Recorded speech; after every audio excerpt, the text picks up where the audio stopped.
Hello everyone, welcome back to exam focus. आज बात करने वाले हम इंटरनेशनल अफेयर्स रिलेटेड और इंटरनेशनल रिलेशंस पे ये बेस्ड वीडियो है। इंडिया इसमें प्राइम फोकस है। इंडिया, नेपाल, चाइना के बनते बिगड़ते रिश्ते को लेकर ये वीडियो है। बहुत सारी इंपॉर्टेंट फैक्ट्स हैं इस वीडियो में जो आपको पूरी कहानी क्लीन और क्लियर करके बताएगी। बहुत छोटा सा वीडियो है ये, जो आप अंत तक ज़रूर देखें अगर आप किसी एग्ज़ाम की प्रिपरेशन कर रहे हैं। इंपॉर्टेंट टॉपिक है आने वाले एग्जाम्स और इंटरव्यू से रिलेटेड, तो इसलिए मैंने इस टॉपिक को चूज़ किया है। अगर वीडियो अच्छा लगे तो लाइक शेयर सब्सक्राइब ज़रूर करना। नेपाल और चाइना के बीच में इधर हाल के समय में नज़दीकी काफ़ी बढ़ी है। आपने देखा होगा चाइनीज़ इन्वॉय हु यांग की नेपाल के पॉलिटिक्स में काफ़ी एक्टिव दिख रही हैं। और जब अभी केपी शर्मा ओली या नेपाल की कम्युनिस्ट पार्टी का अभी ऐसा लग रहा था कि टूट बिखर जाएंगे, तो उस बीच हु यांकी ने इसमें इंटरफेयर करके एज अ मीडिएटर पार्टी के बड़े नेताओं के साथ बैठक करके सब स्थिति को सामान्य किया। अब इसके पीछे वजह क्या है और चाइना का क्या हित है, ये भी हम समझेंगे। अब इंडिया में जो सिचुएशन है वो काफ़ी, इससे इंडिया नेपाल के रिलेशन पे असर पड़ रहा है। तो बड़ा क्वेश्चन ये है कि इंडिया और नेपाल के बीच में टेंशन्स बढ़ क्यों रहे हैं। वैसी कंट्री जहाँ पर दोनों कंट्रीज़ के सांस्कृतिक और सामाजिक हाव भाव एक जैसे हैं और एक दूसरे को काफ़ी लंबे समय से कम्प्लीमेंट करते हैं, तो फिर रिसेंट टाइम्स में इतनी टेंशन्स क्यों? क्या इसमें चाइना का हाथ है? चलिए इस पूरे मामले को समझते हैं और इसके लिए हमें 200 साल पहले जाना पड़ेगा। जी हाँ, सुगौली संधि के बारे में। 1816 में सुगौली संधि हुआ था। ये क्यों हुआ था? ये ब्रिटिश ईस्ट इंडिया कंपनी और नेपाल के उस समय के जो राजा थे उनके बीच में सुगौली संधि हुआ था। अब 1816 से जस्ट पहले आए तो 1814 से 16 के बीच में एंग्लो नेपलीज वार चल रहा था और उसके ही बाद सुगौली संधि साइन हुआ था। क्यों इम्पॉर्टेंट है और इस समय नेपाल इसे मानने से क्यों इनकार करता है, उसकी वजह जान लीजिए। अब आप जो ये रेड सा स्पॉट वाला एरिया देख रहे हैं, एक्चुअली ये काला पानी और लिपू लेक दर्रा यहीं पर सिचुएटेड है। और सुगौली संधि के अनुसार उस समय तत्कालीन जो ईस्ट इंडिया कंपनी थी उसके अंडर ये सारे एरियाज़ आ गए थे। आप कह ले तो उत्तराखंड के कुमाऊं से लेकर सिक्किम के पर्वतीय क्षेत्र का एक बड़ा सा हिस्सा ब्रिटिश ईस्ट इंडिया कंपनी के पास चला आया था। हालांकि ये वन वे नहीं था, इंडिया को भी अपना एक हिस्सा देना पड़ा था और वो था मिथिला सेक्शन का। ये जो बिहार के पास का एरिया है वहाँ का एक बड़ा सा एरिया नेपाल में चला गया था, ये वाला पार्ट। अब इसे कई लोग अनफेयर ट्रीटी भी कहते हैं। क्यों कहते हैं? क्योंकि जो इंडिया को एरिया मिला था वो काफ़ी बड़ा था। जो ब्रिटिश ईस्ट इंडिया कंपनी ने एक्वायर किया था वो अच्छा खासा बड़ा एरिया था एज़ कम्पेयर टू क्या जो इंडिया को देना पड़ा था। इसलिए आज भी नेपाल अब क्लेम करता है इसे कि ये हमारा टेरिटरी है, ये जो पार्ट आप देख रहे हैं। और रिसेंट टाइम्स में अभी हाल में ही नेपाल की ऊपरी और निचली सदन ने इस अपने मैप में इसे इंक्लूड कर लिया है, जो बात इंडिया को पसंद नहीं आई। अब देखिए इंडिया के लिए ये बहुत इंपॉर्टेंट क्यों है। वो इसलिए क्योंकि 40 किलोमीटर का ये हिस्सा जहाँ पर काला पानी और लिपू लेक दर्रा शामिल है वो सामरिक दृष्टि से इंडिया के लिए बहुत ही इंपॉर्टेंट हो जाता है, क्योंकि इंडिया, नेपाल और चाइना की बॉर्डर यहाँ पर लगती है और लिम्पियागुरा के सीमा के पास सीमा सुरक्षा बल निगरानी करते हैं। चीन पर कड़ी नज़र रखी जाती है, इसलिए इंडिया के लिए ये बहुत ही इम्पॉर्टेंट एरिया है। Now moving to the next section, जो भारत और नेपाल के बीच में। अच्छा हाँ, इस बात में आपको ये बता दूं कि इंडिया ने भी इस एरिया को अपने मैप में इस एरिया को अपने यहाँ दिखाया था, तो नेपाल में यहाँ पर काफ़ी कंट्रोवर्सी हुई थी कि ये हमारा एरिया है। तो ये दोनों तरफ से एक तरीके से आप कह सकते हैं टेंशन या डिस्प्यूट खड़ी हुई है। सेकेंड थिंग, हालांकि सालों से ये जो प्रॉब्लम था इस पे उतना ध्यान नहीं दिया गया था और सब कुछ सामान्य चल रहा था। कई बार हाई लेवल की मीटिंग्स भी होती थी लेकिन अग्रेशन नहीं दिखता था। लेकिन पिछले कुछ समय में जब चाइना नेपाल में एक्टिव ज़्यादा हुआ है और कम्युनिस्ट पार्टी ने टेक ओवर किया है, तब से ये जो इशू है वो काफ़ी लाइमलाइट में दिखता है। नवंबर 2006 में आपको एक और घटना आपको ध्यान रखनी चाहिए कि जब प्रधानमंत्री गिरिजा प्रसाद कोइराला थे नेपाल के, उस समय माओवादियों के बीच में और उनके प्राइम मिनिस्टर के बीच में समझौता हुआ था। नहीं तो माओवादियों ने कहा था कि हम रिवोल्ट कर देंगे। उनकी 40 सूत्र की मांग थी, जिसमें 4-5 तो ऐसे थे सीधे सीधे इंडिया विरोधी थे। अब वो कौन से थे? जैसे 1950 का इंडिया नेपाल का समझौता ख़त्म करने की वो बात कर रहे थे और भारत के प्रतीक एवं भारत के जो वाहन थे भारत के नंबर वाले, उन पर स्ट्रिक्ट रेगुलेशन लगाने की मांग कर रहे थे, गोरखा भर्ती केंद्र को बंद करना चाह रहे थे। और नेपाल आप जानते हैं कि एक हिंदू राष्ट्र था पहले, और माओवादियों के मैंडेट में था कि हिंदू राष्ट्र का दर्जा हटाकर इसे सेक्युलर कंट्री घोषित किया जाए।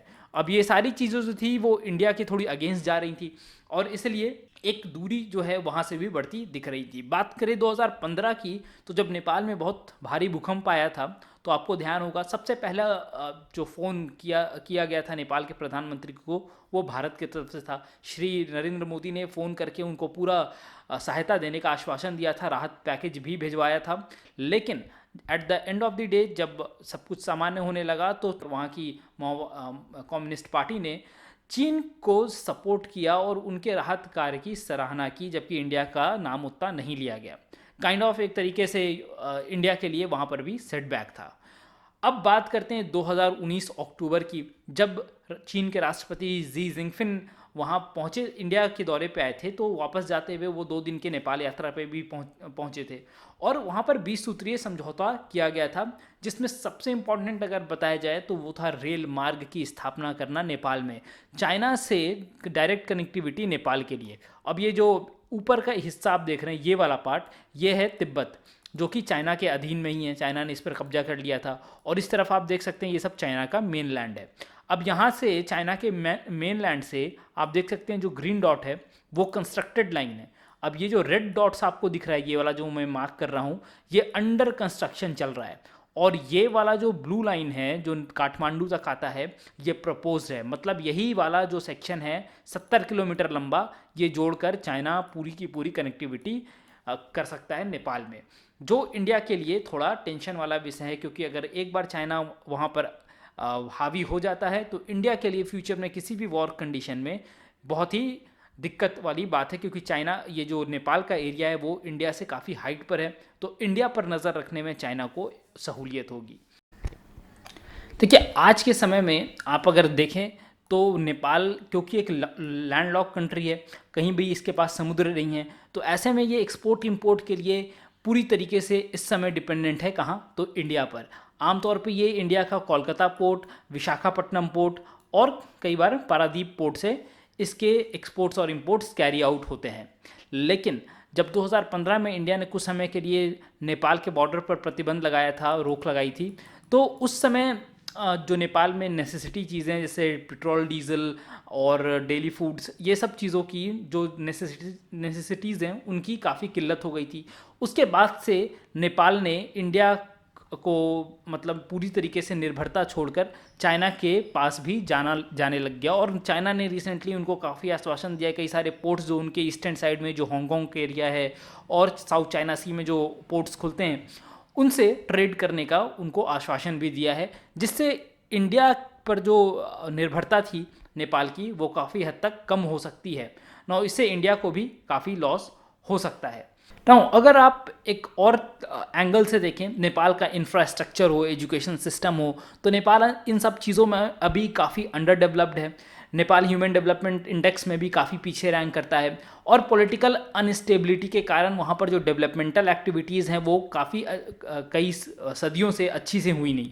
Now in the recent times China के हेल्प से नेपाल में काफ़ी सारे इंफ्रास्ट्रक्चर प्रोजेक्ट्स पे काम किया जा रहा है। हाइड्रो पावर प्लांट्स हो गए, चाहे नेपाल का इंटरनेशनल एयरपोर्ट का एक्सपेंशन और विस्तारीकरण हो गया।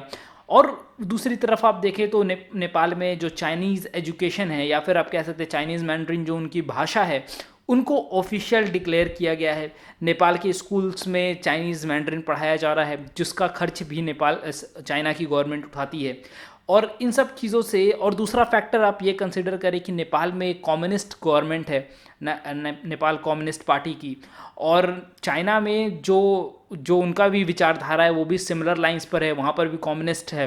तो कहीं ना कहीं इन दोनों के बीच में एक क्लोजनेस देखने को मिलेगी जब तक कम्युनिस्ट गवर्नमेंट की रूल रहेगी नेपाल में। और इसीलिए जो केपी शर्मा ओली हैं वो नेपाल का जो पक्ष है वो ज़्यादातर चाइना के तरफ रखते हैं, और इंडिया से थोड़ा दूरी बढ़ाने की कोशिश कर रहे हैं।